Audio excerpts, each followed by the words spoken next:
जो मेरे पास फ़ोन आया है सैमसंग का A20। तो इसके अंदर प्रॉब्लम ये है कि ये फ़ोन डेड कंडीशन में है, कोई भी मतलब एम्पियर में कंज्यूमेशन नहीं है और थोड़ा सा भी कोई भी व्हील डूल नहीं है।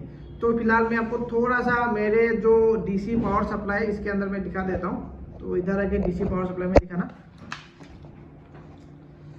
तो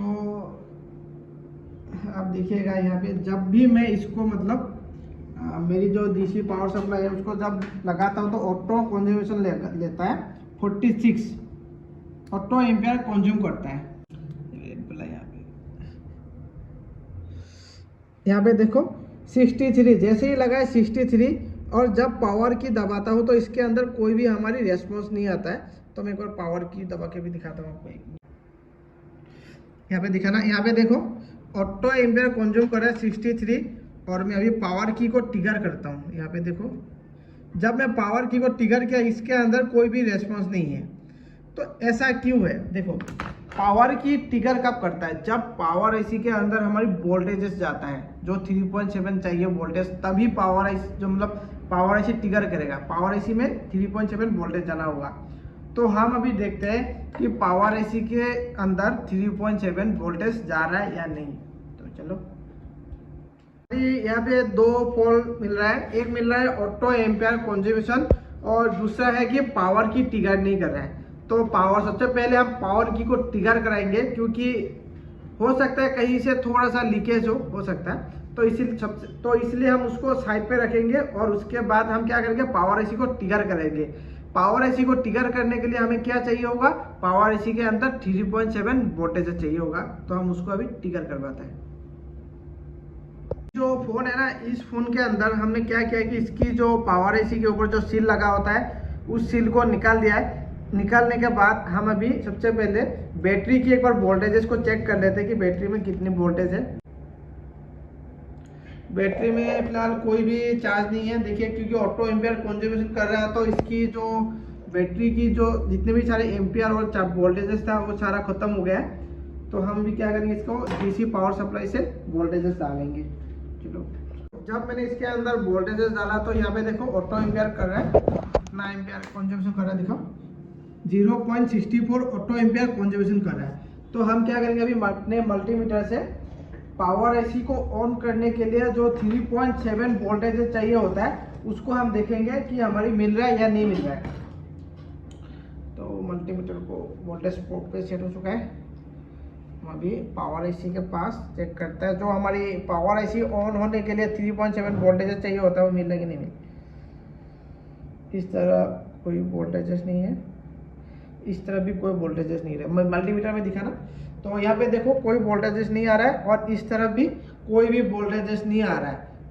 आप देख सकते हो, मतलब हमारी जो वीपीएस वोल्टेज है वो कोई भी मतलब थोड़ा सा भी इसके अंदर वीपीएस वोल्टेज नहीं जा रहा है पावर एसी के अंदर। चलो ठीक है, तो हम अभी क्या चेक करेंगे, तो हमें अभी चेक करना है कि वीपीएस की जो लाइन होती है ना उस लाइन को चेक करना है कि वो लाइन हमारी सही है या नहीं है, या शॉर्ट सर्किट में या लीकेज कंडीशन में है, क्या है उसको हम अभी चेक करते हैं।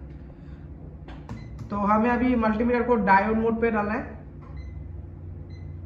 डायोड मोड पे डालने के बाद पावर एसी के पास जितने भी सारे मतलब कैपेसिटर लगा हुआ है उन पे हमें अभी रीडिंग लेके चेक करना है। तो चलो, इस तरफ देखिए 0 आ रहा है, तो और एक तरफ देखते हैं, इस तरफ भी देखिए 0 आ रहा है। मतलब एक कैपेसिटर की दोनों तरफ 0 आ रहा है। 0 आने का मतलब ये है कि ये जो लाइन है ना वो ग्राउंड के साथ अटैच हो चुका है। मतलब ये लाइन हमारा टोटली शॉर्ट हो चुका है। मतलब इस फोन के अंदर जो हमारी वीपीएस वोल्टेजेस बनता है वो वोल्टेजेस शॉर्ट हो चुका है। तो हम अभी इसको मतलब वीपीएस वोल्टेजेस को रिमूव करेंगे। वीपीएस वोल्टेजेस को रिमूव करने के लिए क्या करना होगा, देखो वीपीएस वोल्टेजेस को रिमूव करने के लिए सब लोग एक ही काम करते हैं कि रोजीन लगा के वोल्टेजेस डालता है, जो भी कैपेसिटर शॉर्ट होता है वो तो निकल जाता है। लेकिन ऐसा क्यों होता है, देखो एक होता है हमारे बैटरी के अंदर दो चीज होता है, एक होता है वोल्टेजेस और होता है एम्पियर। क्योंकि वोल्टेजेस को यूज मतलब वोल्टेज को चलने के लिए चाहिए होता है और एम्पियर हमारा यूज होता है।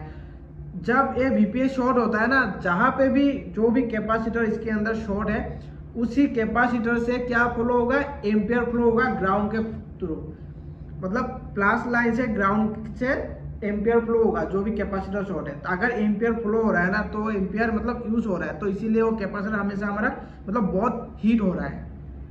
तो हम अभी इस पर थोड़ा सा स्मोक करके देखेंगे।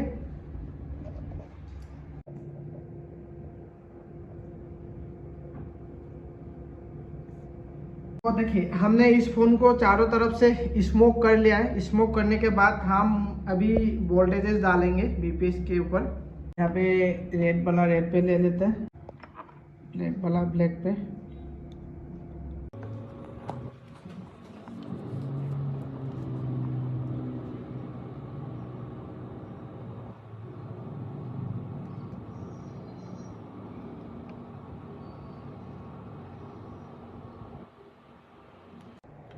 तो इस तरह हमारा हीट नहीं हो रहा है। इसकी बैक साइड पे देखेंगे अभी।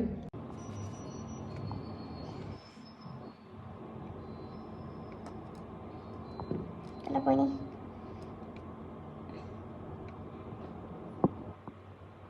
तो इस तरह भी हमारा हीट नहीं हो रहा है कहीं भी। उसके बाद इसकी जो बैक साइड है यहाँ पे भी हीट नहीं हो रहा है। तो आखिर शॉर्ट है कहाँ पे? तो अगर इसकी शॉर्ट निकालना है तो हमें और भी सील निकालना होगा जितना भी है। तो सारे सीलों को निकाल के स्मोक करके एक बार फिर देखते हैं। चलो।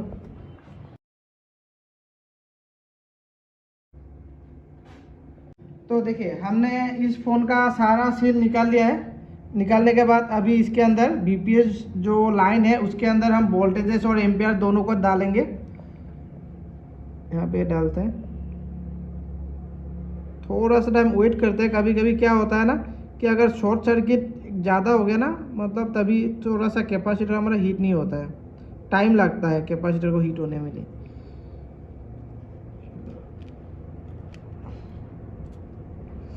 अच्छा यहाँ पे देखो, यहाँ पे हीट हो रहा है। चलो मिल गया।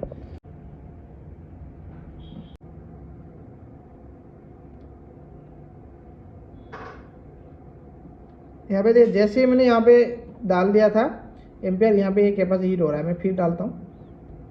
यहाँ पे देखो किसी हीट देख सकते हैं यहाँ पे। तो ये वाला जो कैपेसिटर है ना वो हमारा शॉर्ट हो चुका है। तो हम भी इसको रिमूव करके चेक करते हैं। पहले जो प्रॉब्लम था वो भी सॉल्व होता है कि नहीं, इसको रिमूव करने के बाद चेक करते हैं। ये वाला जो कैपेसिटर है इसको रिमूव करते हैं। देखिए इसको रिमूव कर दिया है। तो रिमूव करने के बाद अभी आपको मैं डीसी रीडिंग दिखाता हूँ। यहाँ पे आना, डीसी रीडिंग दिखाओ। देखो इसको मैंने यहाँ पे लगा लिया है। इसके बाद इसको ग्राउंड पे, ये वाला ग्राउंड हो गया। यहाँ पे देखो पहले जो हमारी ऑटो एम्पियर कंजप्शन कर रहा था 62, अभी कोई भी ऑटो एम्पियर कंजप्शन नहीं है। तो हम अभी क्या करते हैं, एक बार इसकी जो है ना जैसे पहले पावर की कोई भी ट्रिगर नहीं कर रहा था, अभी पावर की को चेक करते हैं कि ट्रिगर कर रहा है कि नहीं। चलो इसको लगा दिया है। अभी यहाँ पे देखो डीसी मशीन में पावर की भी ट्रिगर कर रहा है, देख सकते हो। अभी क्यों ट्रिगर कर रहा है, क्योंकि पावर आईसी को जो भी वोल्टेज चाहिए होता है वो उसको मिल चुका है। पहले क्या हो रहा था कि पावर आईसी को जब भी वोल्टेज जा रहा था तो एक कैपेसिटर शॉर्ट था तो वहाँ पे वोल्टेज ड्रॉप मार रहा था, इसीलिए पावर आईसी जो है हमारा ट्रिगर नहीं कर रहा था। अभी तो वो जो कैपेसिटर शॉर्ट हो रहा था वो तो निकाल दिया है। तो अभी प्रॉपर वोल्टेज मिल चुका है पावर आईसी को, तो उसी में हमारी जो पावर आईसी है वो ट्रिगर कर रहा है। तो इसी तरीके से मतलब जो हाफ शॉर्टिंग बोलते हैं, कोई किसी को फुल भी बोलते हैं, कोई हाफ भी बोलते हैं। मेरे हिसाब से तो शॉर्टिंग ही होता है। तो उसको हमने अभी रिमूव किया है। अगर आपके पास भी कोई भी सैमसंग का फ़ोन आता है ना तो आप इस तरीके से उसकी जो फॉल्ट है फॉल्ट फाइंडिंग कर सकते हैं। कोई भी मतलब फ़ोन आता है इसी तरीके से आता है। तो अदरवाइज अगर कोई भी दूसरा आता है ओप्पो वीवो एमआई, वो तो सीधा निकल जाता है। सैमसंग में ऐसा नहीं है। सैमसंग का जो कॉन्सेप्ट है वो थोड़ा सा अलग है, तो उसको निकालने का तरीका यही होता है और दूसरा कोई भी तरीका नहीं है। अगर वीडियो थोड़ा सा भी अच्छा लगा है तो लाइक और कमेंट और शेयर जरूर करें।